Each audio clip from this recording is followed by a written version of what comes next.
আমি কি করব? আমি তো আমার প্রভুর চরণে ঐশ্বর্য দিয়ে বসে থাকি। এখন তো এই ভক্তকে ঐশ্বর্য দিতে পারবো না। লক্ষ্মী কি করলেন? ওখান থেকে লক্ষ্মীর হাতে কি থাকে? পদ্ম। পদ্ম ছুড়ে দিলেন। গৌর হরি বল, নিতাই গৌর হরি।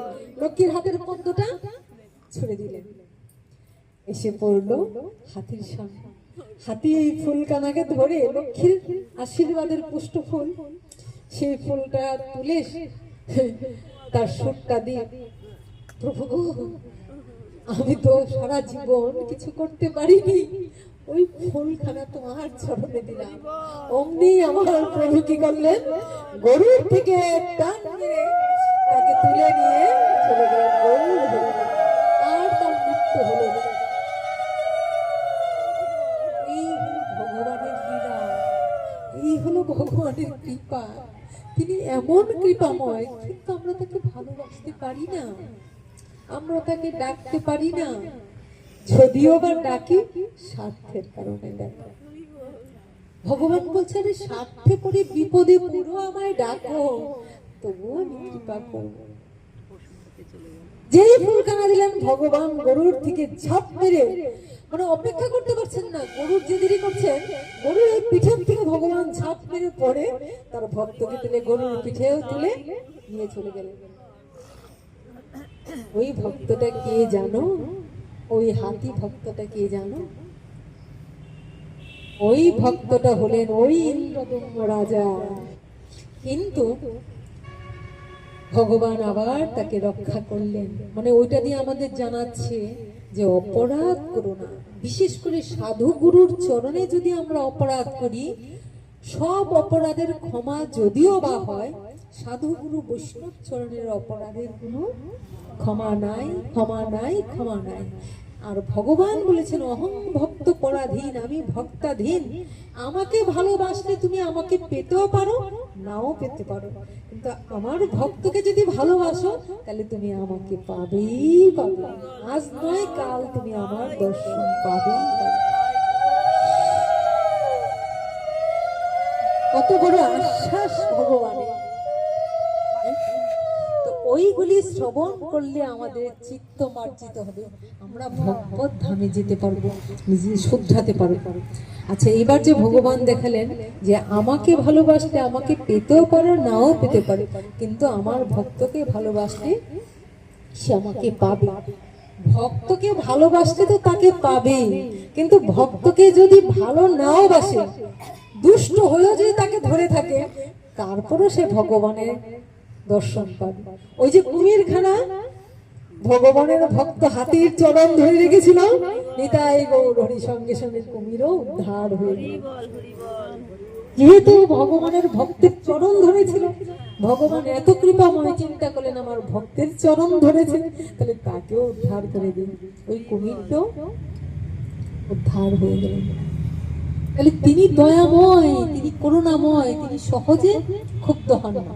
কিন্তু যদি তার ভক্তের উপর আঘাত করা হয়, তাহলে তিনি এমন ক্ষুব্ধ হন, তিনি বলেছেন আমার নিজেরও সাধ্য নাই, ভগবান স্বয়ং বললেন আমার নিজেরও সাধ্য নাই, যদি আমার ভক্তের দেশি হয়, ওরে পাপিষ্ঠ তুই আমার সঙ্গে দেশ কর, মানে আমার সঙ্গে শত্রুতামি কর।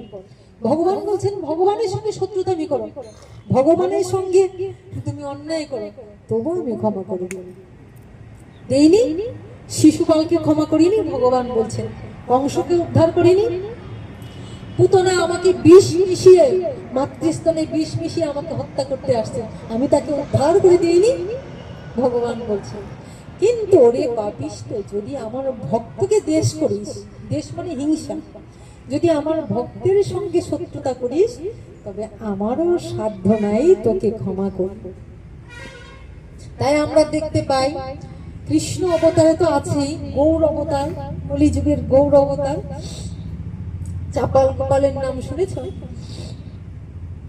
চাপাল গোপাল গৌড়ের এক ভক্ত, শ্রীবাস ঠাকুরের সঙ্গে শত্রুতামি করেছিল। কৃষ্ণ নাম করে বলে মনে মনে চিন্তা করলে খুব প্রচার, খুব ভগবানের নাম নিয়ে করে দুয়ারে নিয়ে মা কালীর রক্ত জবা আর একটু রক্ত ছাগমুন্ড ফেলে এসেছিল। তার জন্যে কি হয়ে গেল, চাপাল গোপালের সারা গায়ে কুষ্ঠ হয়ে গলে গলে পচে পচে একদম থোকলা থোকলা কৃমি কিটে শেষ পর্যন্ত তার স্ত্রী তাকে ত্যাগ করলো, আত্মীয় পরিজন ত্যাগ করলো। গন্ধ সহ্য করতে না পেরে শেষে ডুম আছে না, ডুম যারা মরা পড়ায় তাদেরকে স্ত্রী গিয়ে বললো, আচ্ছা আমাদের বাড়িতে একটা মরা পড়ে আছে, কারণ স্বামীকে ছেঁচড়ে নিয়ে গরুর ঘরে ফেলে দিয়েছে, তো তুমি দেখো না ওকে নিয়ে পুড়িয়ে দিবা, জ্যান্ত কিন্তু প্রাণ আছে, বলছে পুড়িয়ে দিবা। যাই হোক, সে অনেক ঘটনা।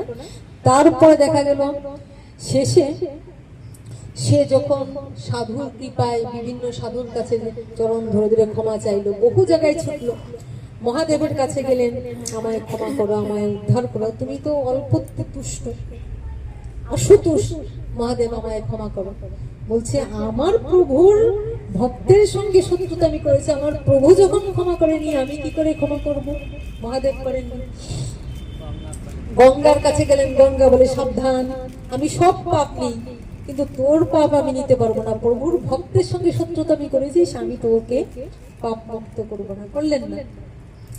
এমনি ভাবে সমস্ত দেবতারা যখন ত্যাগ করলেন, অবশেষে সাধুরা যেখানে স্নান করেন এখানে গিয়ে বসে রইলেন। ওখানে বসে থেকে বলছেন আমার কি গতি হবে, কোথায় যাব? বলে যার কাছে অপরাধ করেছিস সে যদি ক্ষমা না করে তুই ক্ষমা পাবি না। আরেকটা গতি আছে। কোথায় গতি? ওই নদিয়ায় গৌর সুন্দর আছে, সাক্ষাৎ গৌর হরি এদিকেই যায় স্নান করে, গৌর কাছে একবার যায়। যখন গৌর হরি যান তখন গৌর হরির চরণের কাছে এসে, প্রভু গো আমি বড় অপরাধ করেছি, ক্ষমা করো। গৌর তো ভগবান, গৌর কি বললেন? ওরে পাপিষ্ঠ, তোরে আমি নাহি উদ্ধারিব, কোটি জন্ম, এক জন্ম নয়, কোটি জন্ম তোরে আমি ক্রীড়ায় খাওয়াইব। তোর গায়ে গায়ে থোকলা থোকলা এমন করে ক্রীড়া হবে, আমি তোকে ক্রীড়া দিয়ে খাওয়াবো। ওরে পাপিষ্ঠ, তোরে নাহি আমি উদ্ধারিব, কোটি জন্ম তোরে আমি ক্রীড়ায় খাওয়াইবো, এক জন্ম না কোটি জন্ম।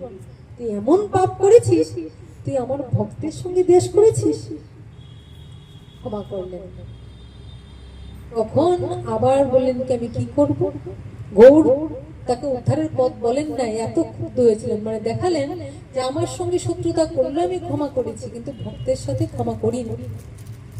অবশেষে ভক্তরা বলেন যেখানে অপরাধ করেছে সেখানে যাও। তারপরে শ্রীবাসের চরণ তলে গিয়ে পড়লেন। যেই শ্রীবাসের চরণ তলে গিয়ে পড়লেন, আমি বড় ভুল করে ফেলেছি, আমি বড় অন্যায় করে ফেলেছি, ক্ষমা করো। অমনি শ্রীবাস যখন ক্ষমা করলেন তখন গৌর কৃপা পেল, গৌরও তাকে ক্ষমা করলেন। বোঝা গেল ভগবান এত বড় কৃপাময়, তিনি সব কিছু সইতে পারেন, কিন্তু তার ভক্তের সঙ্গে দেশ মানে হিংসা, তার ভক্তের সঙ্গে শত্রুতামি, ভক্তের সঙ্গে কোনো আচরণ খারাপ করলে সেটার জন্য ভগবান কোনোদিন ক্ষমা করেন না। আজ এখানে হরি কথা বিশ্রাম দিব। ইন্দ্রদুম্ন রাজা কি রাজা যে অভিশাপ পেয়ে হাতি হলো, কে অভিশাপ দিয়েছিল, কি কারণে, কি অভিশাপ? ইন্দ্রদুম্ন রাজাকে তার গুরুদেব অভিশাপ দিয়েছিলেন। তার গুরুদেব অভিশাপ দিয়েছিলেন, মানে তিনি গুরুদেবকে সবসময় শ্রদ্ধা করতেন। কোনো একটা সময় অজান্তে গুরু অপরাধ, মারাত্মক অপরাধ হয়ে যায়। কোনো একটা সময় তিনি ইন্দ্রদম্য রাজা কোনো একটা শৌখিন জায়গায় বসেছিলেন, আরামপ্রিয়। তো গুরুদেব, এখানে একটা তত্ত্ব, আমরা অনেক সময় কোনো সময় এমন হয় না, এমন একটা কোনো স্পেশাল জায়গা আছে বা কিছু সময় আছে ওখানে গুরুদেবকে দেখে প্রণাম করব, বা লজ্জা সংকোচ বোধ পাই, একটা ঐশ্বর্যের জায়গায় আছে, এমন অনেক সময় হয়তো অনেকের ক্ষেত্রে হয়, হয়তো তার মর্যাদা অনেক বেশি আছে, খুব ভালো জায়গায় আছে, তাকে সম্মান করি না, তাকে দেখে সে ইয়ে করি না। এমনি ভাবে তিনি একটা শীতল পরিবেশে উনি আরামপ্রদ জায়গায় ছিলেন, ইন্দ্রদম্য রাজা। তখন গুরুদেব এসেছিলেন, গুরুদেবকে দেখে তিনি কোনো সাদর সম্ভাষণ করে কাছে ডাকলেন না, তাকে প্রণাম করলেন না। তো সেটা তো তাকে অবহেলা করা, অবজ্ঞা করা। ওই অবহেলা অবজ্ঞার কারণে উনি ক্ষুব্ধ হয়েছিলেন যে তুমি আমার কাছে দীক্ষা নিয়ে আমার শিষ্যত্ব প্রাপ্ত হয়ে তোমার এত অহংকার, যে তুমি আমাকে গুরু রূপে মানতে পারলে না।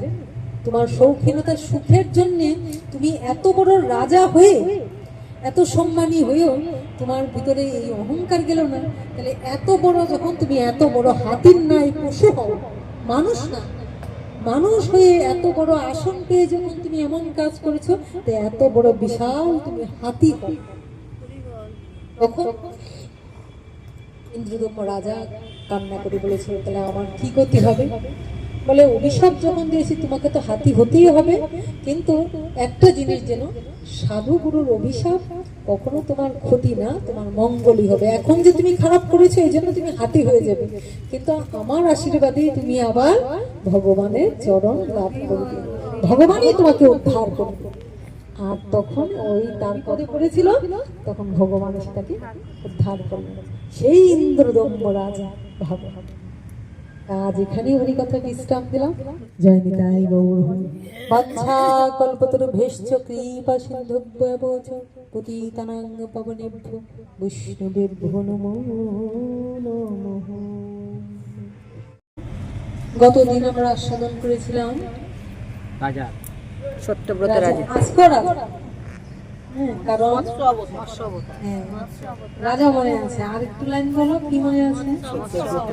সত্যব্রত রাজা। এই তো, একটু মাথায় রাখতে হবে। গতদিন আমরা আস্বাদন করেছিলাম সত্যব্রত রাজার ঘটনা, মৎস্য অবতারের কথা। তো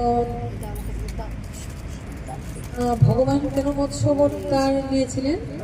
ওই ধর্মটাকে সংস্থাপন করার জন্য। সেই সময় ধর্মটা বিলুপ্তির পথে প্রায় চলে যাচ্ছিল, তাই ভগবান সরাসরি কি করে কাজ করবে, তাই ভক্তকে আশ্রয় করে ভগবান কর্ম করেন।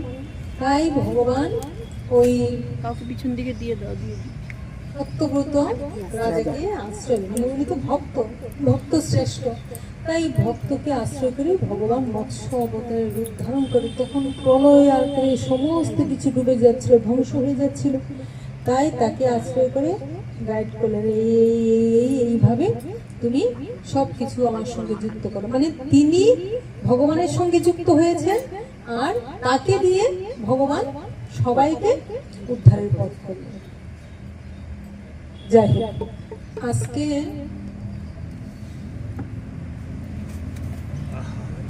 অবতারের ঘটনা না বলে কুর্ম অবতার আর যে কজন আছে সেটা আগামী দিন বলার চেষ্টা করবো। হ্যাঁ, আজকে একটু অন্যভাবে যাই, আজকে একটু যাই।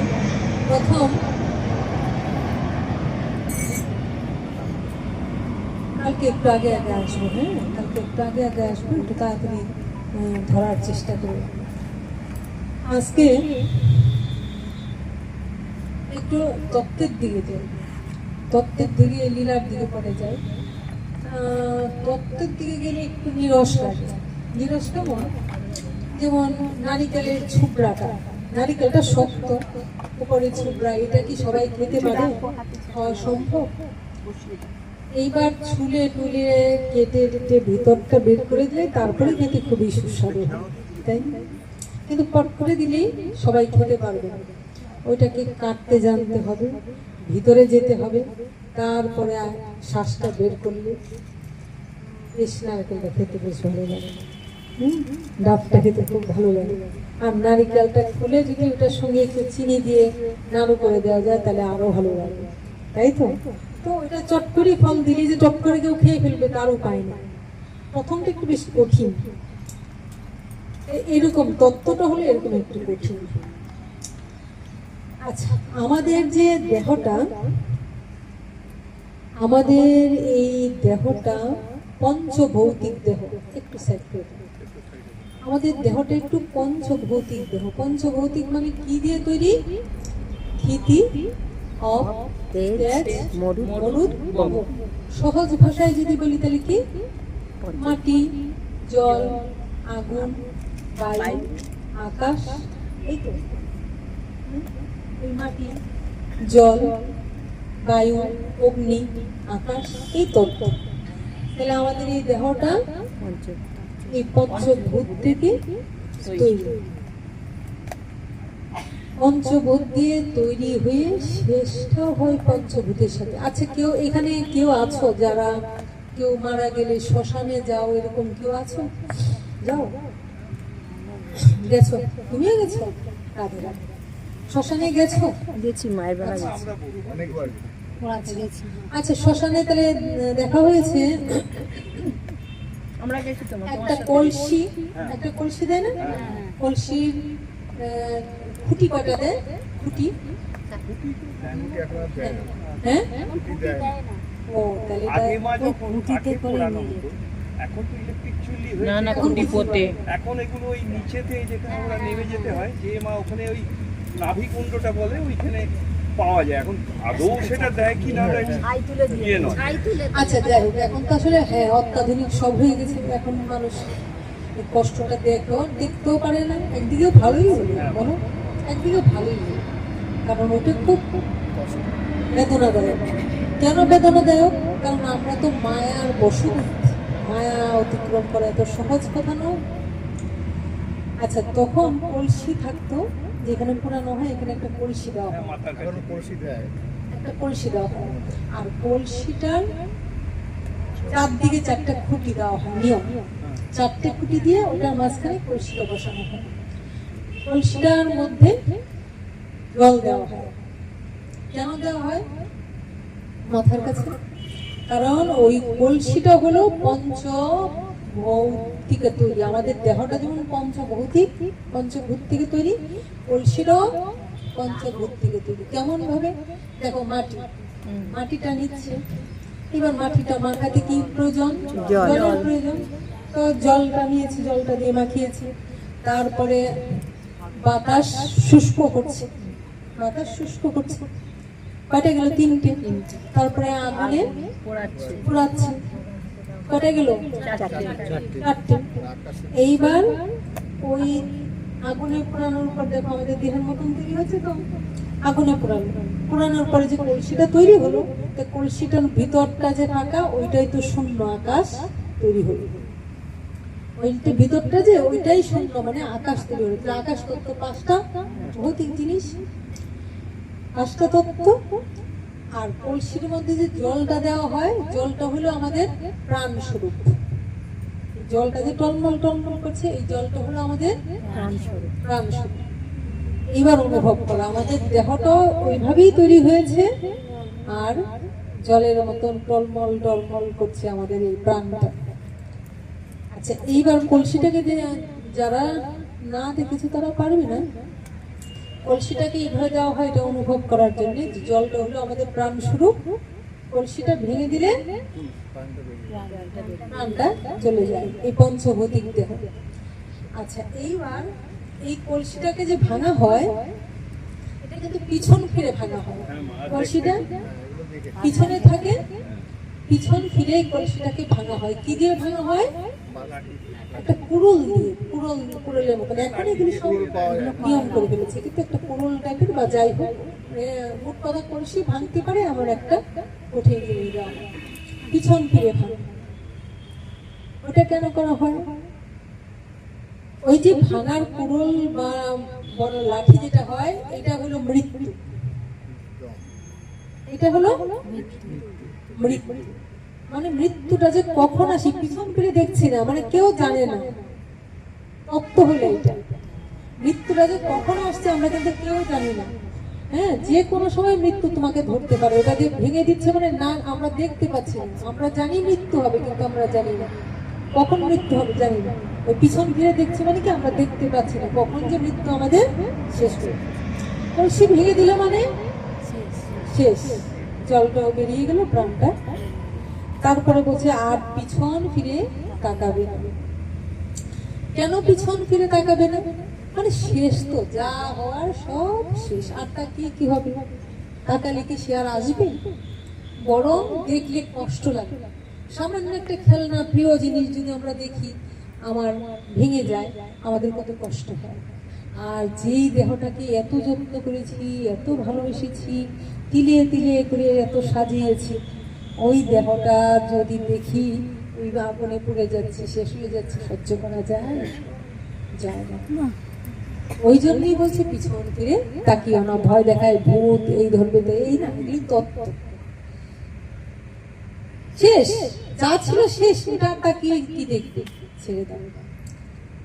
তারপরে আসলে গেলে এরকম কিছু কিছু নিয়ম এসে গেছে। এই সত্য জানলে, সত্য অপ্রিয় খুব, সত্য জানলে কঠিন। আমি কদিন আগে তোমাদের কাকুর সাথে একটা কথা বলছিলাম। আচ্ছা বলো তো, কেউ মারা গেলে তাদের যদি সন্তান থাকে, বলছিলাম ওটা, সন্তান থাকে, তাহলে মুখাগ্নিটা কে করে? ছেলে করে। ওটি শাস্ত্রে দ্বিতীয় অধ্যায়, এগুলি ভাঙারও দরকার নেই, তোমরাও বলতে যেও না, তোমাদের বলে রাখছি, কারণ জেনে রাখো সত্যকে উপলব্ধি করার জন্য তোমাদের বলছি। অনেকদিন একসঙ্গে থাকছো, তাই একটু একটু করে জিনিসগুলো বোঝানোর চেষ্টা করছি। ছেলেকে দিয়ে বলে, ছেলে মুখে আগুন না দিলে উদ্ধার হবে না, ছেলেকে দিয়ে অগ্নি, এইগুলি তত্ত্ব করছে। আসল তত্ত্বটা কি বলতো? সবচেয়ে ভালোবাসার ধন হলো এই দেহের সবচেয়ে ভালোবাসার ধন কে? সন্তান। মৃত এনে দিয়ে দেখাচ্ছে, দেখো যে সবচেয়ে ভালোবাসার ধন, যার জন্য তুমি এত করেছো, যার জন্য জীবন শেষ করে দিছো, সবার আগে ওই এসে তোমার মুখে আগুনটা দিয়ে গেল গায়ে। সত্য বড় অপ্রিয়, কিন্তু সত্য। ঘটনাটা কি জানো?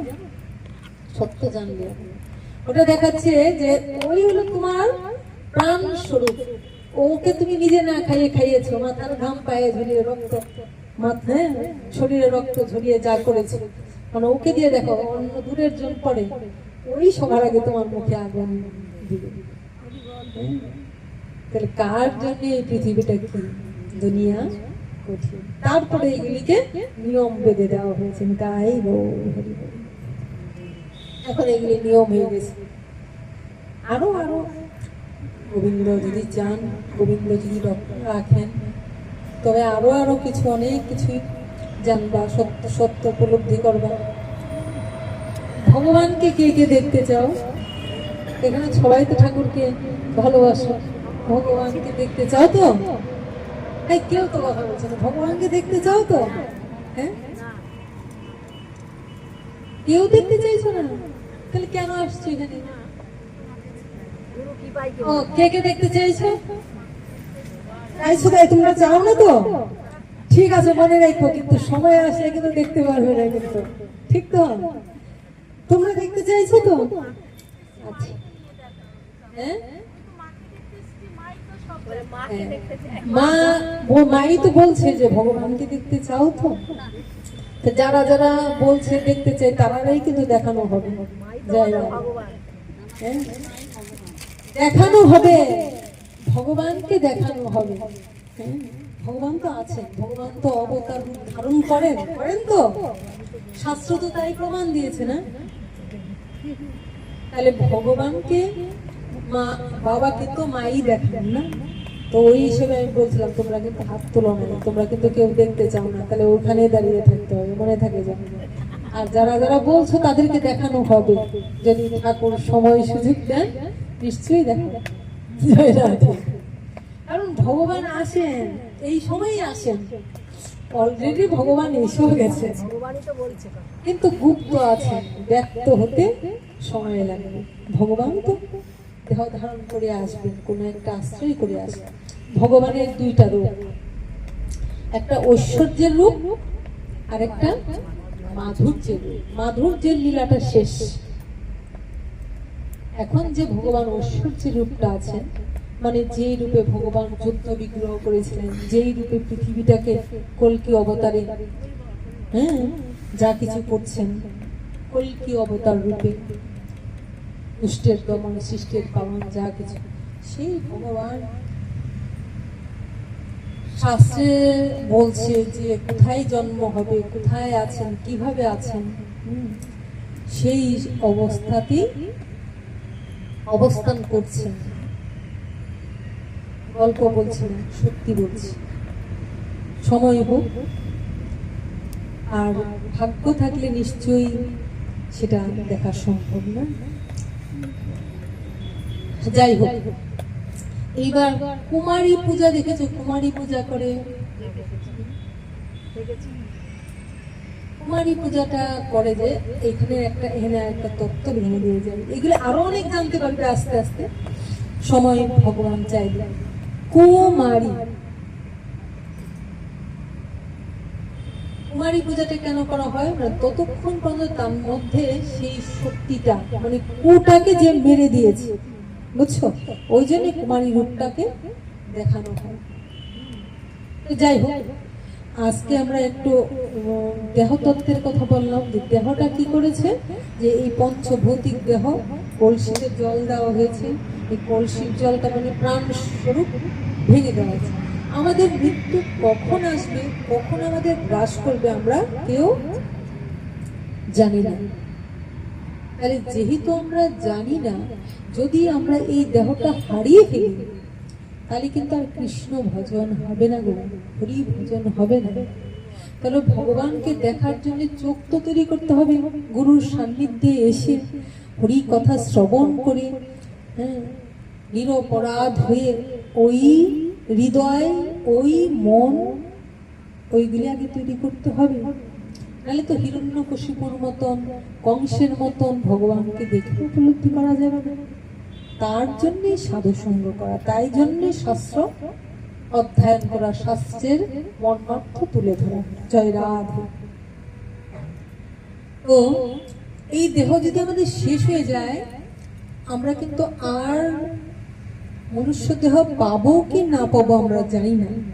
মানে 84 লক্ষ জনিতে আবার পরিভ্রমণ করতে হতে পারে, এমন নয় যে দেহ ছেড়ে দিলাম আবার মনুষ্য দেহ পেয়ে যাব। কেউ বলতে পারো গ্যারান্টি দিয়ে?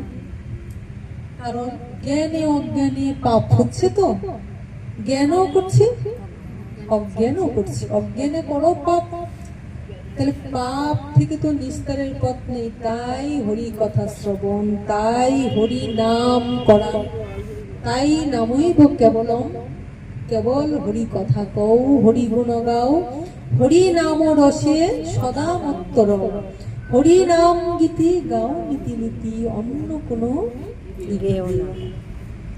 তার জন্যই বলা হয়েছে ভগবানের কথা শ্রবণ করা, নাম রূপ গুণ ওইগুলিকে আস্বাদন করতে থাকা, অভ্যাস করার চেষ্টা করা।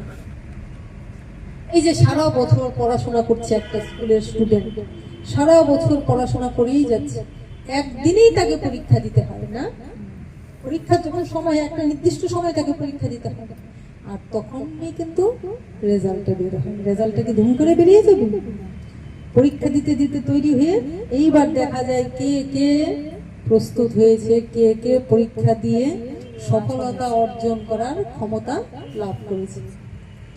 ওই দিনটা সবারই আসছে সামনে, সামনে কল্কি অবতার আসছে, এক্ষুনি না হোক, কিন্তু শাস্ত্র তো তাই বলছে। আমরা সেইভাবে এগিয়ে যাচ্ছি, আশার বাণীটাকে ধরে রেখে। ভগবান আসছে, এখনো আমরা ভগবানের কথা শ্রবণ করি, ভগবানের মধ্যে নামময় থেকে আমাদের ভিতরে কাম, ক্রোধ, লোভ, হিংসা, দেশ যা কিছু আছে সেগুলি আমরা বিদায় করার চেষ্টা করছি। মানে স্কুলে আসা তো এই নিয়ম শৃঙ্খলা এগুলির মধ্যে দিয়ে নিজেকে শুদ্ধানের জন্য, কারণ রেজাল্টটা ভালো কেমন হয়েছে সেটা বোঝা যাবে ওই দিন, যেদিন আমাদের পরীক্ষাটা দিতে হবে। তাই এর মধ্যে কেউ কেউ ফেল করে যাবে, কেউ কেউ সাধারণভাবে থাকবে, কেউ কেউ একদম ফার্স্ট সেকেন্ডে হয়ে যায়, তাই না? জয়রাম। তো ওই জন্য আমাদের প্রস্তুত থাকতে হবে, কবে মৃত্যু আসবে, কাকে কোথা থেকে নিবে আমাদের আমরা কেউ কিন্তু জানি না, জানার সম্ভাবনা। এটাই ভগবানের একটা রহস্য। এই রহস্য যদি ভগবান প্রকাশ করিয়ে দিতেন তাহলে তো সাবধান হয়ে যেত। সাবধান হতো কিনা তা বলা যায় না, কিন্তু এই রহস্য ভেদ করে দিলে তো এই জগতে আর মানুষ হয়তোবা অনেকেই সমস্ত ত্যাগ করে বৈরাগ্য সাধন করে ভগবানের পথে চলে যেত। যারা ভক্ত, যারা বুদ্ধিমান, যারা দীক্ষা গ্রহণ করে শ্রী গুরু আনুগত্যে দেখানো পথ দিয়ে সুন্দর করে চলে যাচ্ছে, তারা এগিয়ে যাচ্ছে। দেখো একবার একজন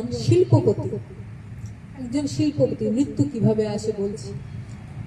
আমরা প্রতিদিনই জল্পনা কল্পনা করি, আজকে না কালকে আমরা ওইটা করব, সামনের বছর ওইটা করব, কারণ আমরা আশার মধ্যেই বেঁচে থাকি। আমি জানি না এই যে কালকের কথা বলছি, কালটা আমার কাল হবে কিনা আমি কিন্তু জানি না, কিন্তু আমরা কল্পনা করছি ঠিক আছে এই বছরে এমন হলো, সামনের বছরটা আরো চিন্তা করা যাবে কি করা যায়। না, যা করতে হবে এখনই করতে হবে। কদিন রহিবে ভব মাঝে আর, ও ভাই কদিন রহিবে ভব মাঝে আর, অবিলম্বে করো যাহা করিবার। সেটা কি? সেটা ভগবানের নামের কথা বলা হয়েছে, ভক্ত সঙ্গে থাকার কথা বলা হয়েছে। মনে পড়লো রাবণ কিন্তু আমাদের কথা ছিল স্বর্ণের সিংহাসন করে দিবে, জানো, যে কাউকে নরকে যেতে দিব না, নরকে কাউকে যেতে দিব না, আমি রাজা, আমি সোনার সিংহাসন করে দিব। কিন্তু কাল কাল কাল করতে করতে তাকে কাল গ্রাস করে ফেললো, সোনার সিংহাসন আর করতে পারলো না। এটা দিয়ে আমাদের বোঝানো হয়েছে যা আমরা করতে চাই সেটা যেন আমরা করে ফেলি, কিন্তু করলে কি হবে, হ্যাঁ, পরবর্তীতে কি লাভ হবে কি ক্ষতি হবে ওইটা না, যদি ভালো কিছু কর্ম হয় সেটা আমাদের করে ফেলাই উচিত। জয় রাধা। তো ওই একজন শিল্পপতি, তিনি কি করছেন, তিনি নিজস্ব গাড়িতে চেপে সুন্দর করে তার কাজে যাচ্ছেন। শিল্পপতি, বিশাল বিশাল ইন্ডাস্ট্রিজ মালিক, ইন্ডাস্ট্রিজ, তার প্রচুর কোটি কোটি টাকা, তাই গাড়িতে করে, নিজ গাড়িতে করে উনি যাচ্ছেন। এবার যেতে যেতে হঠাৎ করে গাড়িটা একটু বন্ধ হয়ে গেল, তাই গাড়ি থেকে নামলো। গাড়ি থেকে নেমে একটু দাঁড়িয়েছে, ওই সময় ওই দিক দিয়ে, ওই যেখানটায় দাঁড়িয়েছে ওই দিক দিয়ে একটা চিল কি করেছে, চিল নাকি এটা বলেছে, চিল নাকি সাপ ধরতে পারে, শুকন চিল সাপ ধরতে পারে। একটা চিল কি করেছে, ওই একটা সর্প ধরেছে, সর্পটা ওই বিভিন্ন ভাবে পেঁচাচ্ছে বাঁচার জন্য, তাই ছাপটাচ্ছে। কিন্তু সে কি করেছে, চিলটা তার চঞ্চুর মধ্যে, ঠোঁটের মধ্যে চেপে এমন ধরেছে, সবটা একদম প্রাণ যায়। কিন্তু ঠোঁটের মধ্যে এমন ভাবে, চঞ্চুর মধ্যে এমন ভাবে ধরেছে, ও তো আর করতে পারছে না। কিন্তু তার প্রাণপণ চেষ্টা কি, কখনো পেঁচিয়ে গুল হয়ে যাচ্ছে, কখনো ছাপটা পাচ্ছে, এই করতে করতে দেখো দৈবের কি, যেইখানে সে গাড়ি থেকে দাঁড়িয়ে অপেক্ষা করছে যে কি হলো, গাড়িটা দেখছে, ওই সময় ওই চিলটা ওই দিক দিয়ে সাপটা কিনে উড়ে যাচ্ছে। আর এই সাপটা যেরকম ঝাপাঝাপি করছে, হঠাৎ করে তার ঠোঁট থেকে সাপটা পড়ে গেল তার কাঁধের উপর, আর সাপটা পড়ে গেল মানে অমনি তাকে ছুবল দিয়ে দিল, ও ওখানেই মৃত্যু। দেখো, সে একটা শিল্পপতি, সে তার কাজে বেরিয়ে যাচ্ছে। তাহলে আমরা কি জানি কার জীবন কি হয়?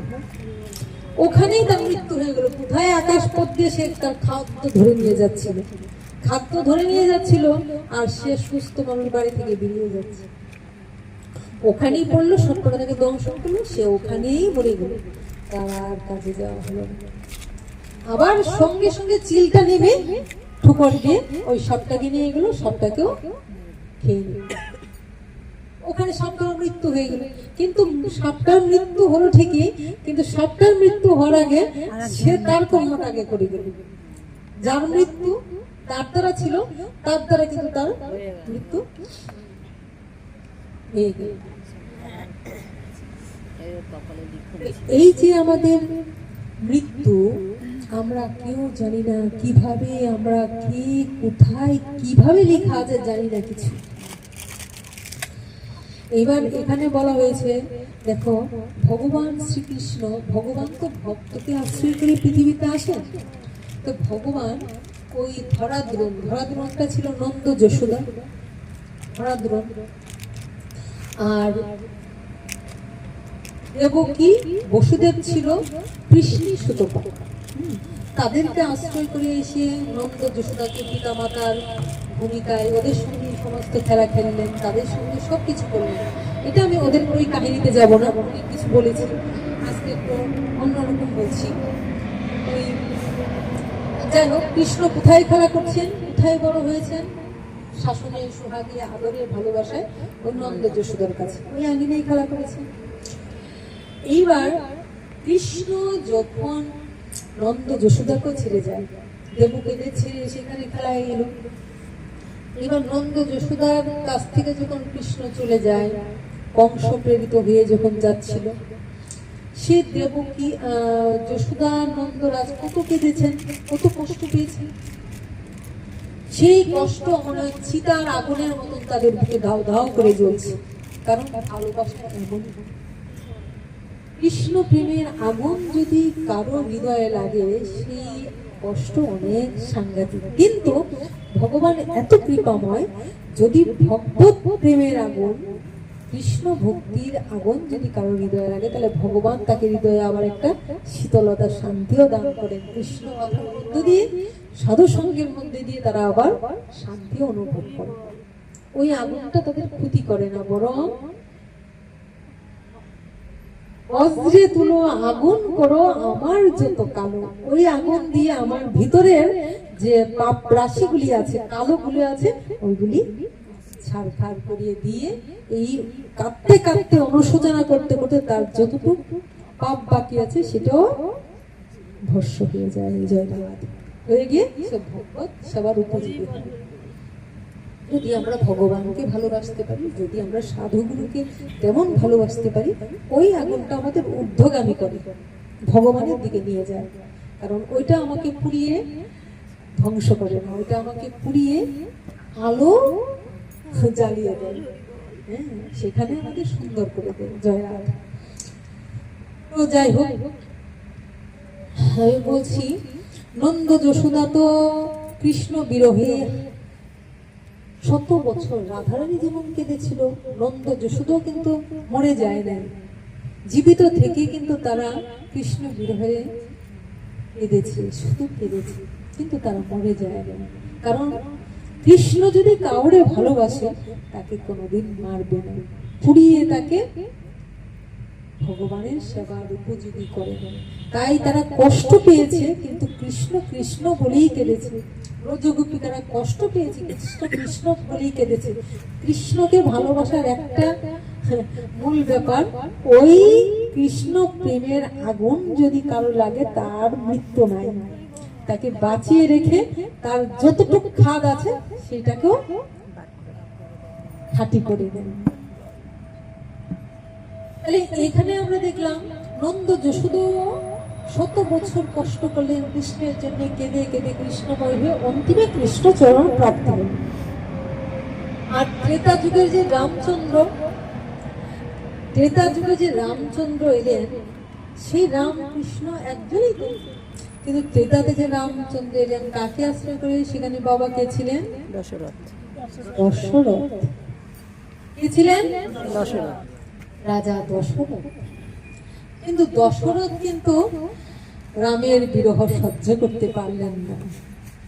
তাহলে এখানে আমরা বিরুদ্ধ দুটা জিনিস দেখছি। কেন? এইখানে কিন্তু রাজা দশরথ, দেখেন এখানে নন্দ যশোদা 100 বছর পর্যন্ত ওই সন্তানের জন্য কেঁদে কেঁদে, চোখের জলে বুকের জলে ভেসে ভেসে কৃষ্ণকে ভালোবেসে বেশি বেঁচেছিলেন। মৃত্যু হয়নি,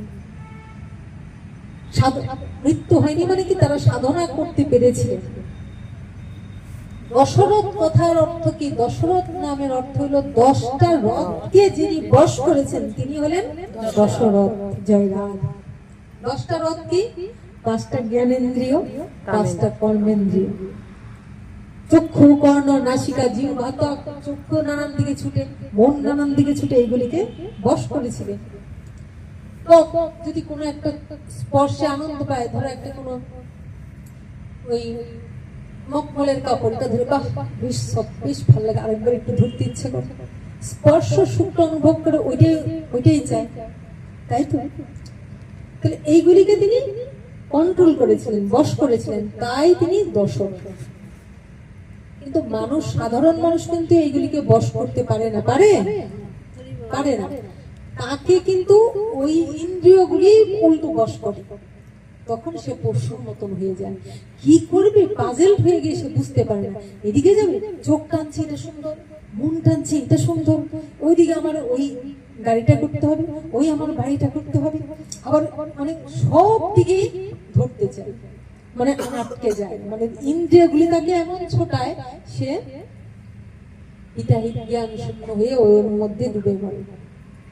কিন্তু দশরথ ওইগুলিকে নিজের কন্ট্রোল করেছেন, আমি যেটা চাইবো সেটাই হবে, তাদের ইচ্ছায় আমি ছুটব না, তাই তিনি দশরথ। তথাপি কিন্তু দশরথ রামচন্দ্র যখন বনবাস হলো, তখন মাত্র 12 বছরের বনবাস কিন্তু সহ্য করতে পারলেন না, তার কিন্তু মৃত্যু হয়ে গেল। কেন? এগুলি অনুভব করতে হবে, ইনিও তো ভগবানেরই পিতা। কিন্তু দশরথ কিন্তু এত ভালোবেসেছিলেন রামচন্দ্রের বিরহ, মানে বনে যাবে এটা তিনি কিছুতেই রাজি ছিলেন না। কিন্তু যখন দিল, সবাই বললেন কি আপনি দশরথ, আপনি নিজেকে এত কন্ট্রোল করতে পেরেছেন সবকিছু, মাত্র তো 12 বছর পেরিয়ে গেলে আবার আপনার সন্তান আপনার কাছে চলে আসবে, আপনি এত কষ্ট পাচ্ছেন কেন? কিন্তু বাঁচতে পারলেন না। হারাম হারাম, চোখ বন্ধ করে হারাম হারাম হারাম, রাম রাম রাম করতে করতে তার প্রাণ চলে গেল। প্রাণ চলে যাওয়ার আগে কিছুক্ষণ সে চারদিকে অন্ধকার দেখছে, আর কিছু দেখতে পাচ্ছে না। স্ত্রীকে ডেকে, কৌশল্যাকে ডেকে বলছে, কৌশল্যা তুমি কোথায়, তুমি আমাকে একটু ধরো, শক্ত করে ধরো, আমি তো কিছুই দেখতে পাচ্ছি না। বলে কিছুই দেখতে পাচ্ছি না? বলে না, আমি তো কিচ্ছু দেখতে পাচ্ছি না, তুমি আমাকে শক্ত করে ধরে রাখো। কৌশল্যা ধরলে একদিকে, সুমিত্রা ধরলে একদিকে, কিন্তু তিনি বলছেন আমি কিচ্ছু দেখতে পাচ্ছি না। বলছে আপনি রাজ্যটা দেখতে পাচ্ছেন না? বলে না, আমি রাজ্য দেখতে পাচ্ছি না, কাউকে দেখতে পাচ্ছি না, ঘোর অন্ধকার, দু চোখে দেখলাম। তো বলছে চারদিকে ঘোর অন্ধকার যখন দেখছেন, তখন দশরথ বলছে যে কৌশল্যা, আমি শুনেছি প্রত্যেকেরই নাকি মৃত্যু যখন উপস্থিত হয় তখন তার চারদিকে ঘোর অন্ধকার হয়ে যায়, তখন সে কিছুই দেখতে পারে না। আমার মনে হয় মৃত্যু সন্নিকটে, আমি মনে হয় আর বাঁচবো না, আমি আর কিচ্ছু দেখতে পাচ্ছি না। তখন কি হলো,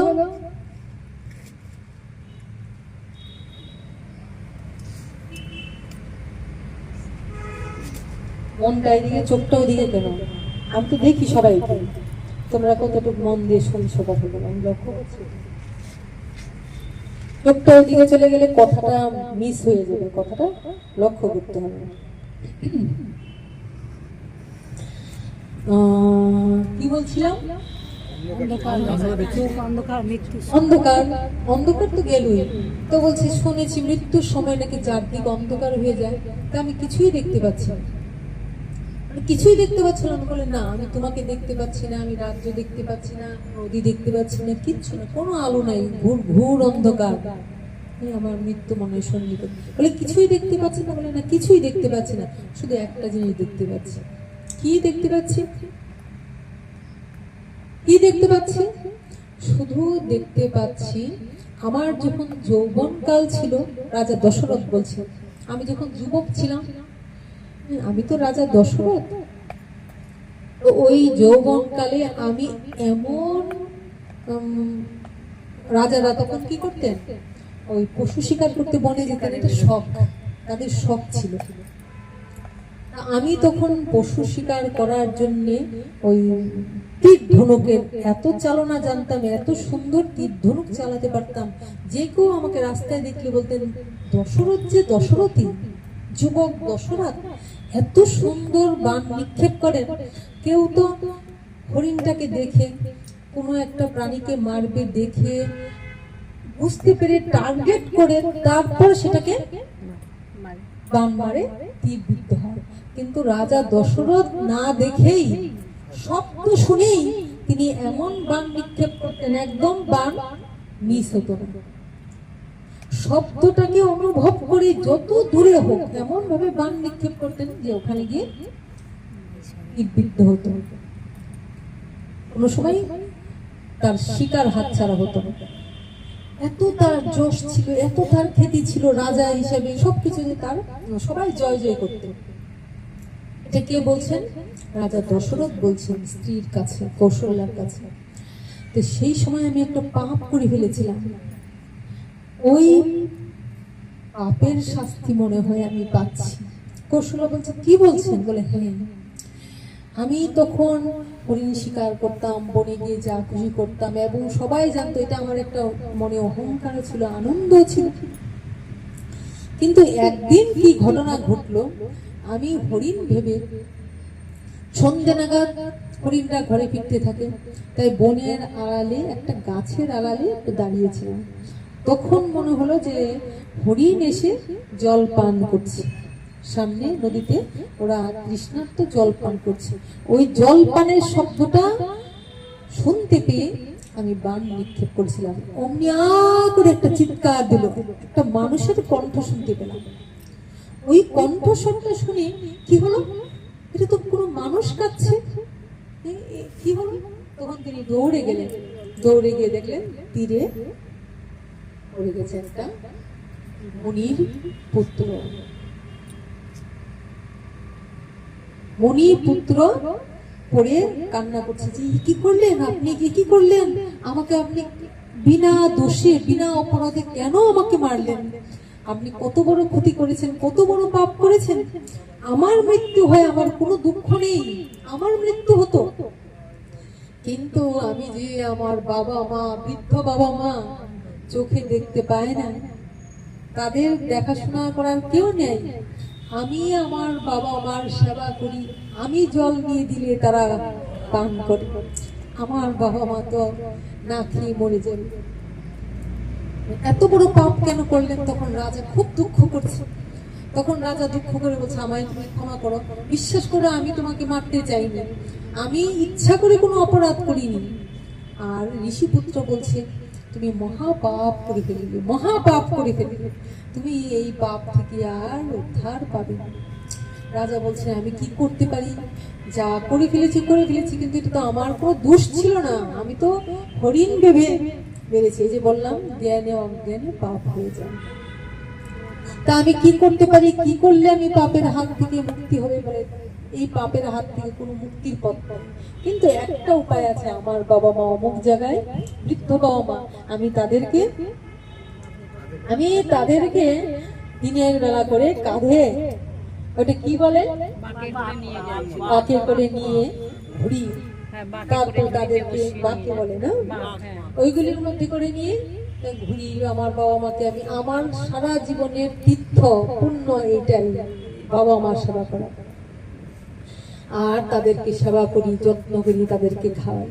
ওরা পিপাসার্ত, তাই আমি জল নিতে এসেছিলাম, কলসিটা ভেসে যাচ্ছে, আমার প্রাণটা এক্ষুনি বেরিয়ে যাবে, আমি আর থাকবো না, আমি তো চলে যাচ্ছি, তুমি শিগগির যাও, আমি তো মরে যাচ্ছি, আমার অন্ত্যেষ্টিক্রিয়া পরে করবে, তুমি পরে এসে আমার অন্ত্যেষ্টিক্রিয়া করবে, কিন্তু তার আগে গিয়ে আমার বাবা মাকে জল পান করো।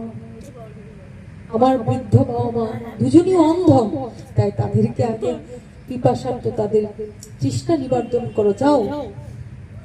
রাজা তাড়াতাড়ি করে ছুটে গেলেন। এদিকে মণিপুত্র মৃত্যু হয়ে গেল। এবার তাকে ফেলে রাজা ওই জলের ভাঁড়টা নিয়ে, কলসিটা নিয়ে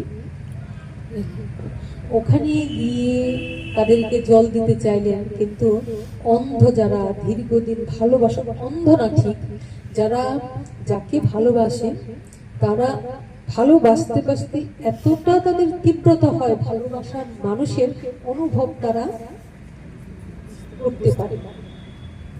তাই রাজা যখন কলসি হাপুত্র হাপুত্র করছে, এখনো আসছে না কেন, এখনো আসছে না কেন, রাজা তখন টিপ টিপ পায়ে, গুটি গুটি পায়ে কলসিটা নিয়ে সামনে যাচ্ছে। যখন যাচ্ছেন তখন তারা চিৎকার দিয়ে উঠল, কে তুমি? তুমি তো আমাদের পুত্র নও, আপনারা জল দিতে চাইছেন। না না না, জল পাবো না, বলো তুমি কে? তুমি তো আমার পুত্র নও। আমার পুত্র কোথায়?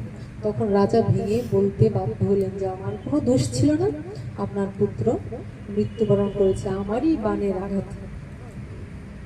ওই দশরথ রাজা যখন যৌবন কাল ছিল তখন তিনি, তার এমন কিছু ছিল না যে তার পৃথিবীতে ঐশ্বর্য লাভের মতন যা দরকার সব পেয়েছে, কিন্তু তার কোনো পুত্র সন্তান ছিল না, কোনো সন্তান ছিল না। এবার দেখো, যখনই বললো আমার তীরে বিদ্ধ হয়ে তার মৃত্যু হলো, আমায় ক্ষমা করুন, আমি ভুল করে ফেলেছি, তখন মা ওই যে মুনির স্ত্রী কান্না করে করে, হ্যাঁ তুমি আমার এমন পুত্রকে আমার বুক থেকে খালি করে দিলে, এত কষ্ট তুমি দিলে, এই সন্তানটাকে তুমি মেরে ফেললে, তাই আমার আর বেঁচে থাকা লাভ নেই, যেই সন্তান আমারই দেহ থেকে তৈরি সে যখন নিয়ে আমিও বাঁচবো না। মা ঢলে পড়ে গেলেন। আর যখনই মুনির স্ত্রী চলে গেলেন তখন মুনিও জল তুললেন, হাতে জল তুলে নিয়ে অভিশাপ করে তাকে অভিসম্পাত করলেন যে আজ তুমি যা করলে তাই আমি তোমাকে অভিশাপ দিচ্ছি, আমারই মতন আমি যেন মৃত্যুর সময় হাপুত্র হাপুত্র করে মরে যাচ্ছি, পুত্রের জন্য কাঁদতে কাঁদতে হাপুত্র হাপুত্র করতে করতে আমি যখন চলে যাচ্ছি, আমি তোমাকে অভিশাপ দিয়ে গেলাম, তুমিও মৃত্যুর সময় ঠিক মৃত্যু মুহূর্তে হাপুত্র হাপুত্র করে তোমার প্রাণ যাবে। সেদিন দশরথ হেসে উঠেছিলেন, কেন যে ও এটা তো অভিশাপ, আমার কিছুই হবে না, কারণ আমার তো কোনো পুত্রই নেই, সুতরাং পুত্রের আঘাত তো আমার পাওয়ার ব্যাপার নেই, না আমার অভিশাপ তো ব্যর্থ হবে না, তুমি পুত্র পাবে।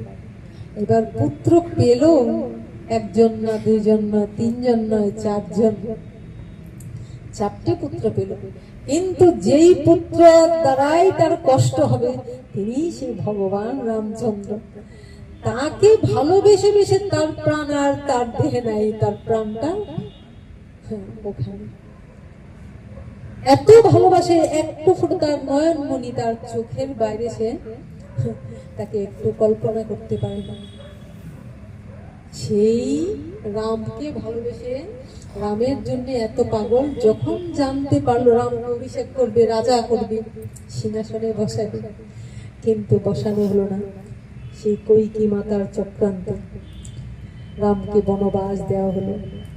শেষে রাজা বলছিলেন ঠিক আছে তুমি তোমার পুত্র ভরতকে সিংহাসনে বসাও, কিন্তু রামকে আমার কাছে অন্তত রাখো। কইকি মাতা দেখলেন যে যদি আমার ছেলে ভরত রাজা হয় তাহলে রামকে বনবাসে না দিলে হয়, কিন্তু রাম যদি বনবাসে না যায় তাইলে আমার ছেলে সিংহাসনে বসে রাজা হবে তো ঠিক, কিন্তু কোনো একজন যদি পিতৃস্নেহ এতটাই পায়, বাবা যদি তাকে এতটা ভালোবাসে, তাহলে তো তার সিংহাসনে না বসেও সিংহাসনের সুখ লাভ করবে, কারণ বাবা তো তার প্রতি এতই মমত্ব, এতই ভালোবাসা, তাহলে সে যদি চোখের সামনে থাকে দশরথ তো সম্পূর্ণ উজাড় করে ভালোবাসা তাকেই দিবে, তাহলে তো আমার ছেলে সিংহাসনের রাজা হয়েও আমার সুখ হবে না। তাই বললেন যে 14 বছরে বনবাস যাও, বনে দিয়ে দিলেন।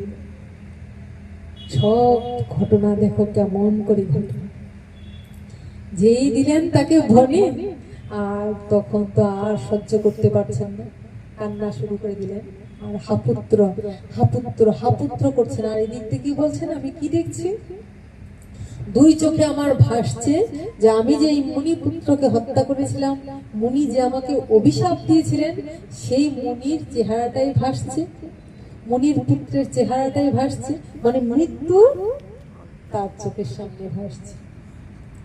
কিন্তু যেহেতু রামকে তার মন দিয়ে ফেলেছিলেন, সম্পূর্ণ মনটা রামের প্রতি ছিল, তাই সর্বক্ষণ তার মুখে হারাম হারাম হারাম রাম রাম রাম রাম করতে করতেই তার প্রাণটা বেরিয়ে গেল।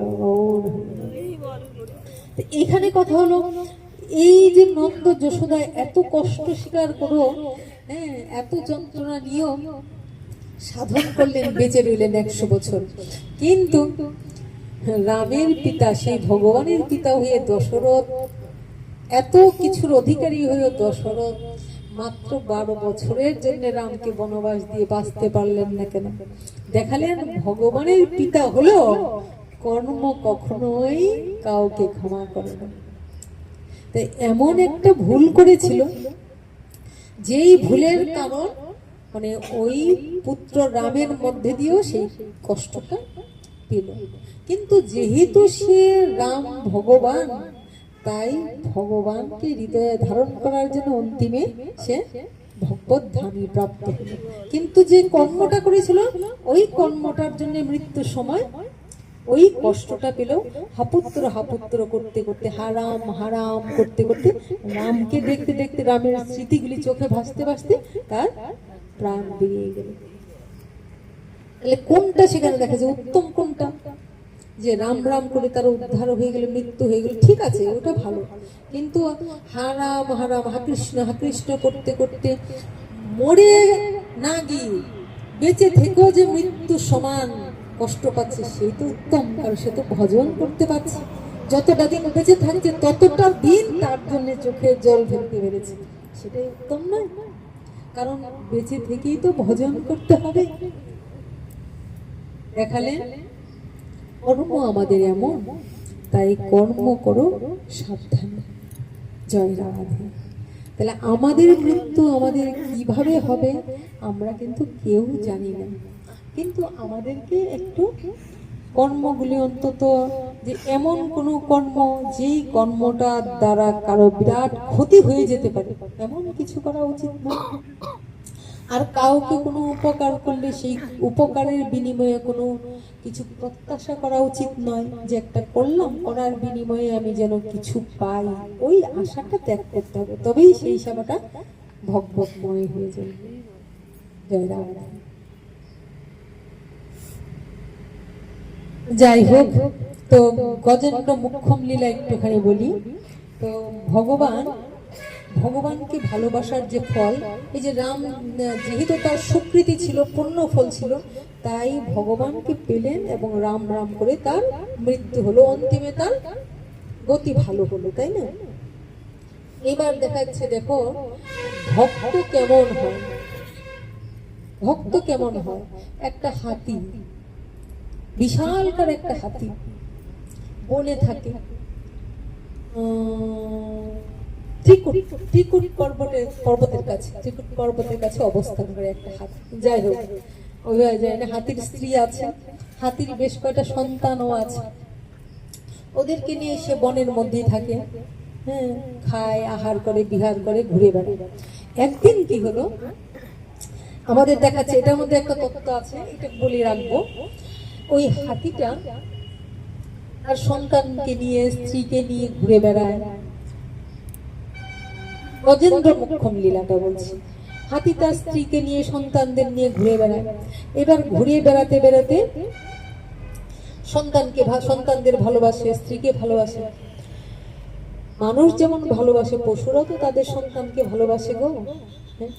কিন্তু কাদের ভালোবাসি, কাকে ভালোবাসতে এলাম আর কাদের ভালোবেসে গেলাম, পশু না হয় বুঝতে পারে না। মানুষ হয়ে যদি আমরা বুঝতে না পারি, তাইলে তো চরমে পড়িবে লাজ, দুঃখ পেতেই হবে।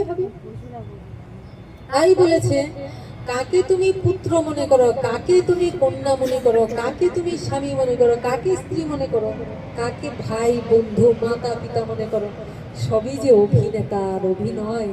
এইগুলি ভালোবাসলে কষ্ট পাবে না। ভগবান যখন ওদের সঙ্গে সংসারে দিয়েছেন, কর্মটুকু করতে হবে, আদর করতে হবে, কর্ম করতে হবে, মায়া থেকে বেরিয়ে আসতে হবে। নয়তো বা যাকে যত বেশি ভালোবাসবে তত বেশি আঘাত পাবে, আর ওই আঘাত তোমাকে বারবার পৃথিবীতে ঘুরিয়ে ঘুরিয়ে আনবে। কিন্তু যদি ভগবানকে ভালোবেসে, কোনো সাধুগুরু বৈষ্ণবকে ভালোবেসে, ওই কষ্ট পেতে পেতে যদি আমার প্রাণটা যায়, নিতাই গৌর। শাস্ত্র বলেছে, সাধুকে স্মরণ করে করে, হ্যাঁ, ভগবানকে স্মরণ করে করে যদি আমার প্রাণটা যায়, তাহলে আমি বৈকুণ্ঠ লোক প্রাপ্ত হব। শাস্ত্রের নির্দেশ। এমনকি ভগবান এই কথাও বলেছেন, একটা জিনিস জেনে রাখো, এটা আমরা বলবো সামনে। ভগবান বলেছেন, দেখো, যদি আমাকে ভালোবাসো। ভগবান বলছেন দেখো, যদি আমাকে ভালোবাসো, অনেক ভালোবাসো, আমাকে ভালোবেসে আমাকে নাও পেতে পারো, পেতেও পারো, নাও পেতে পারো, কিন্তু আমার ভক্তকে যদি তুমি ভালোবাসোই, প্রতিজ্ঞা করে বললাম, সে ভগবত প্রাপ্তি হবেই হবে। তাই এটা ভগবানের বাণী, যে আমাকে ভালোবেসে, ভগবান বলছেন আমাকে ভালোবেসে সে আমাকে নাও পেতে পারে, পেতে পারে, নাও পেতে পারে, কিন্তু আমার প্রিয় ভক্তকে যদি ভালোবাসে, আমার ভক্তকে ভালোবাসলে সে ভগবানকে পাবেই পাবে, পাবেই পাবে, তার কোনো অন্যথা হবে না, হবে না, হবে না। নিতাই গৌর হরি বল। শাস্ত্র কথা, শাস্ত্রে যা আছে এগুলি কোনো বানানো গল্প নয়, ভাগবতের কাহিনী। গজেন্দ্র মুখ্যম লীলা, গজেন্দ্রটা কে আমি পরে বলছি। এবার গজেন্দ্র মানে হাতি, হাতিটা ঘুরে বেড়ায়, ঘুরে ঘুরে ঘুরে ঘুরে ঘাস খায়, বন থেকে যা খাবার খাবার খাচ্ছে, চলছে। এবার তার সন্তান আদিদের নিয়ে এসে চলছে, চলতে চলতে সে তার মনে হলো একটু পিপাসার্থ, বাচ্চাগুলিকে নিয়ে কি করলো, একটু সরোবরে নামলো, জলে নামলো। জলে নেমে জল খেতে নিচ্ছে, হাতির তো বিশাল সুর, এই সুরটা যেই ফেলেছে, এইবার জলটা টানছে, মনে মনে ভাবছে আরেকটু জলে নামি, আরেকটু জলে নামি, আরেকটু জলে নামি বাচ্চাগুলিকে জল খাওয়াবো। আর হাতিটা যেই বেশি জলে নেমেছে, হাতিটা নেমে স্নান করছে, মানে কি ওই জলের জায়গাটা একদম পুরো ঘোলা হয়ে গেছে। এবার বাচ্চাগুলো নেমেছে, জল খেতে চাইছে। এবার বড় হাতিটা, বাবা হাতিটা মনে মনে চিন্তা করলো, বাচ্চাদের তো সবাই ভালোবাসে, যে এই জলটা খাওয়াবো। হাতির লম্বা সুরটা এমনি করে বেরিয়ে ওখান থেকে জলটা টেনে নিচ্ছে, ওখান থেকে লম্বা সুরটা বের করে জলটাকে টেনে নিচ্ছে। যেই টেনে নিচ্ছে, অনেকটা দূর গেছে, অমনি কি করেছে, নিতাই গৌর হরি, অমনি ওই দুইটা পায়ের মধ্যে, হাতির পায়ের মধ্যে এ ধরেছে, কুমির ধরেছে। দুখানা কুমির, একখানা কুমির না, দুখানা কুমির, দুটো পায়ে ধরেছে। এত বিশাল হাতি, হাতির কিন্তু শক্তি ডাঙায় উপরে, আর শক্তিটা বেশি কুমির। এইবার এই হাতি উপর থেকে তার শরীরের ভার রাখতে পারছে না, আবার কুমির তাকে নিচের দিকে টানছে, এমন অবস্থা। যখন হাতিটার প্রায় মরণাপন্ন জলের মধ্যে তাকে টানতে টানতে যখন এমনি করে নিয়ে নিচ্ছে, তখন হাতিটা চিন্তা করলো সর্বনাশ, আর তো বাঁচার রাস্তা নেই, এইবার আমার মৃত্যু অবধারিত, আমার এবার মৃত্যু হয়ে যাবে। যখন হাতিটা প্রায় মরে যাবে, সেই মুহূর্তে হাতিটা মনে মনে চিন্তা করলো, হায় হায় কি, যখন হাতিটা মরে যাচ্ছে, সঙ্গে সঙ্গে তার যে ছোট ছোট বাচ্চাগুলি আছে ওরা কি করছে, তাকিয়ে দেখছে। হাতিটার তখন চোখ দিয়ে জল করছে, হায় হায়, এতগুলি আমার ছোট ছোট বাচ্চা, তারপরে আমার হাতি স্ত্রীটা ও পাশে দাঁড়িয়ে আছে, কিন্তু কেউ তো তাকিয়ে দেখছে আমি মরে যাচ্ছি, কিন্তু কেউ তো কিছু করছে না। এইটা আমাদের অনুভব করতে হবে, জীবন হলো তাই, আমি মরে যাচ্ছি কিন্তু তারা তো কেউ কিছু করছে না, তারা দাঁড়িয়ে আছে। তারপর যখন দেখা যায় আরো হাতিটা তলিয়ে যাচ্ছে, তখন দেখা যাচ্ছে কি, তখন দেখা যাচ্ছে ওরা যখন বুঝতে পারছে যে না, ও আর উঠে আসবে না। জয় রাধা।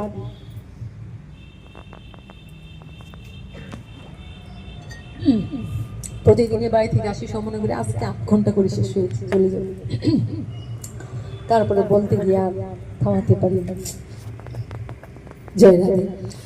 তারপরে যখন দেখছে হাতিটাকে আস্তে আস্তে ডুবেই যাচ্ছে, ওরা তাকিয়ে দেখলো যে আর তো উঠে আসছে না, তখন তারা কি করলো, তখন তারা উল্টো পথ ধরলো। তখন তারা আর অপেক্ষা না করে বাচ্চা সহ, ওই হাতি সহ সবাই চলে যাচ্ছে। তখন হাতিটা চোখ দিয়ে অঝরে জল পড়ছে, আর বুঝছে যে আমাকে আর বাঁচানোর কেউ নেই, বাঁচানোর কেউ তো নেই। যে এমন অবস্থা, সেও কোনো সাড়া দিচ্ছে না। হাতি যে চলে যাচ্ছে, যে অন্তত মরে যাচ্ছে, দাঁড়িয়ে থাকবে, তারা আর দাঁড়িয়েও থাকছে না। তারা কি করছে? তারা উল্টো দিকে যে যাচ্ছে। সত্যি বলছি, আমাদের ক্ষেত্রে তাই গো। এই যে হরি ভজন, এই যে কৃষ্ণ ভজন, এই যে মনুষ্য জীবন, এর মধ্য দিয়েই আমাদেরকে হরি নাম করে ধন অর্জন করতে হবে। কখন যে ওই কুমির রূপে আমাদের পা ধরবে আর টেনে টেনে টেনে টেনে নিয়ে যাবে, সবাই তাকিয়ে দেখবে, যে যার মতো ঘরে ফিরে যাবে। একটু দেখবে, একটু মায়া কান্না কাটবে, হ্যাঁ, আবার যে যার মতো তার ঘরে চলে যাবে। ভাবো, দিন যে ঘনিয়ে আসছে, কখন যে কুমির রূপী কাল, কখন যে কুমির রূপী মৃত্যু আমাদেরকে টেনে ধরবে, আর কারো কিছু বলার থাকবে না। এই অনুভব, এই চিন্তা মৃত্যুকে সবসময় সামনে দেখতে বলছে। তারপর কি হলো? তখন এই হাতিটা চিন্তা করলো, কাঁদছে আর মনে মনে ভাবছে যে আমার মৃত্যু হয়ে যাচ্ছে, শেষ হয়নি। তারপরও তারা চলে গেল।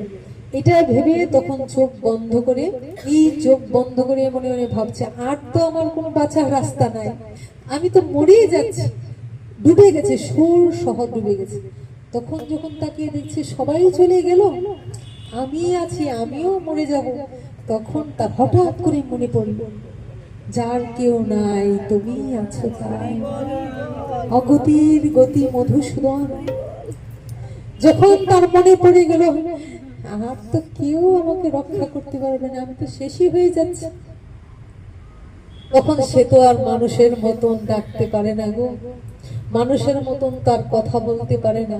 সে যেন অন্তরাত্মা থেকে, হে বিশ্বপতি, হে বিশ্বেশ্বর, আমি তো তোমাকে ডাকলাম না।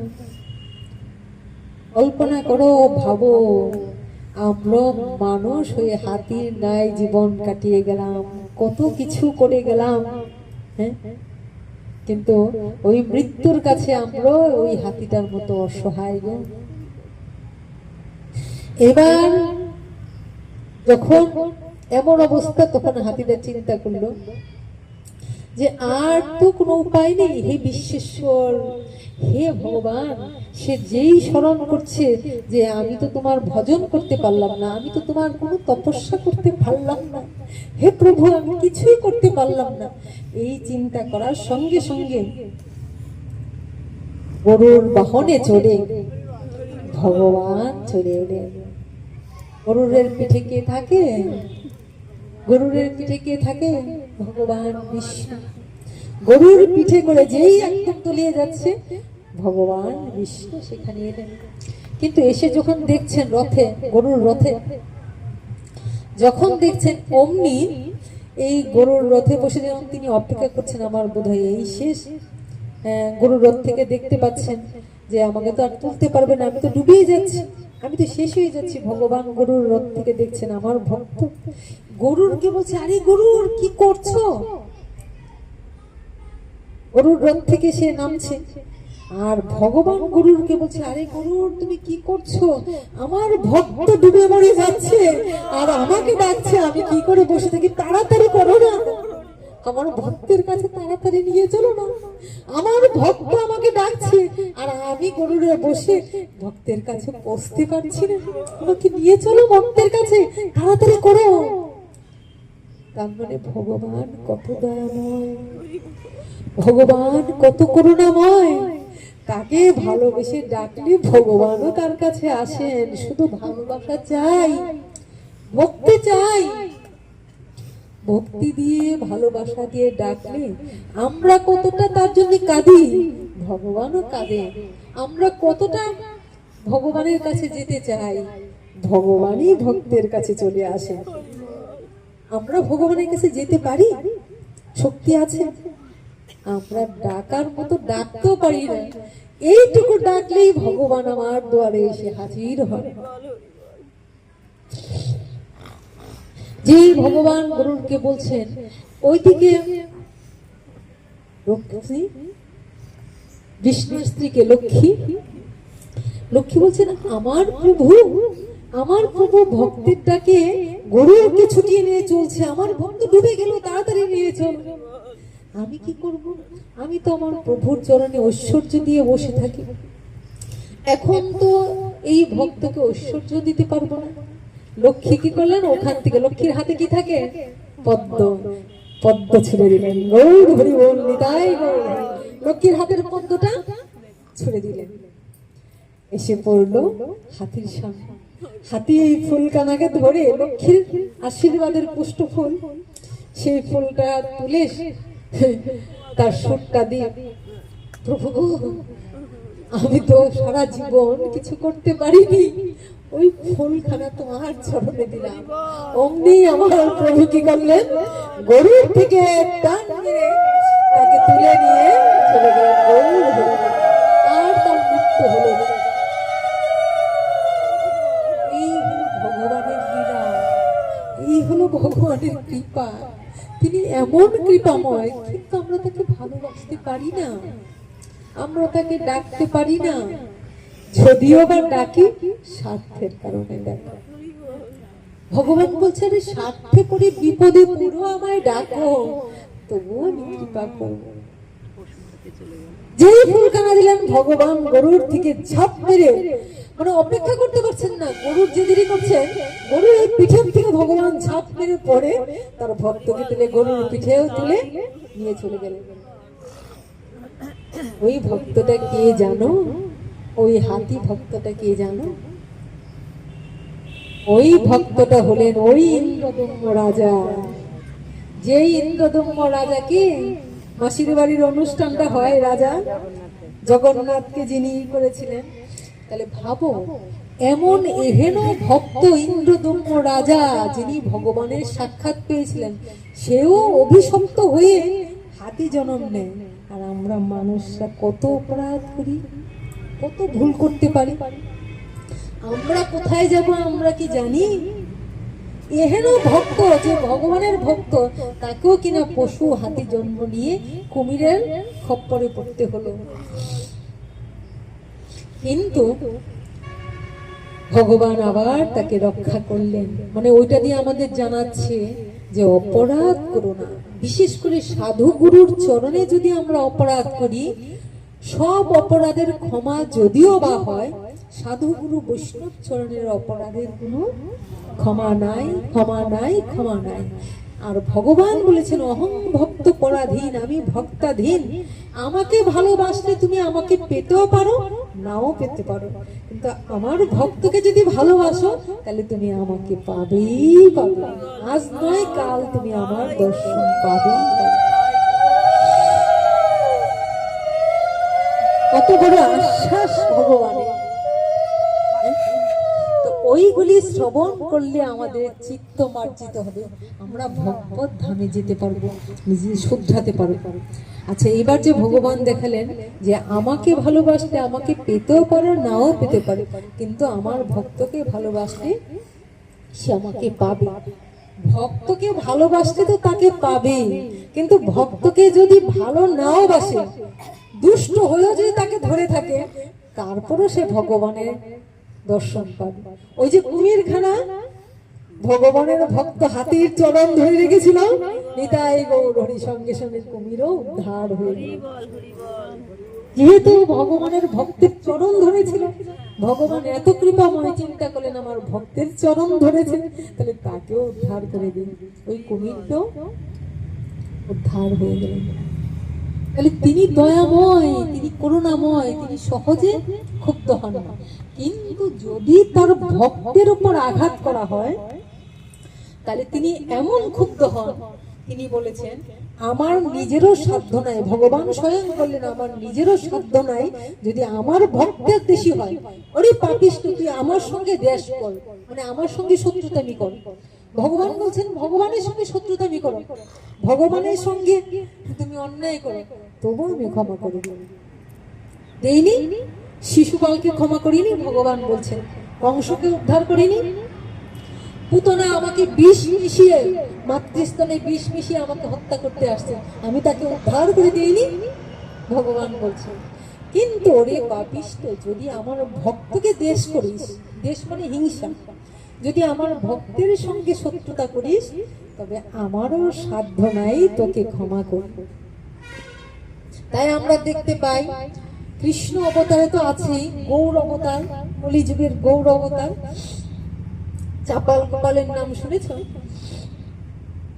চাপাল গোপাল গৌড়ের এক ভক্ত শ্রীবাস ঠাকুরের সঙ্গে শত্রুতামি করেছিল। কৃষ্ণ নাম করে বলে মনে মনে চিন্তা করলো খুব প্রচার, খুব ভগবানের নাম নিয়ে করে দুয়ারে নিয়ে মা কালীর রক্ত জবা আর একটু রক্ত ছাগ মুন্ড ফেলে এসেছিল। তার জন্যে কি হয়ে গেল, চাপাল গোপালের সারা গায়ে কুষ্ঠ হয়ে গলে গলে পচে পচে একদম থোকলা থোকলা কৃমি কিটে শেষ পর্যন্ত তার স্ত্রী তাকে ত্যাগ করলো, আত্মীয় পরিজন ত্যাগ করলো। গন্ধ সহ্য করতে না পেরে শেষে ডুম আছে না, ডুম যারা মরা পড়ায় তাদেরকে স্ত্রী গিয়ে বললো, আচ্ছা আমাদের বাড়িতে একটা মরা পড়ে আছে, কারণ স্বামীকে ছেঁচড়ে নিয়ে গরুর ঘরে ফেলে দিয়েছে, তো তুমি দেখো না ওকে নিয়ে পুড়িয়ে দিবা, জ্যান্ত কিন্তু প্রাণ আছে, বলছে পুড়িয়ে দিবা। যাই হোক সে অনেক ঘটনা।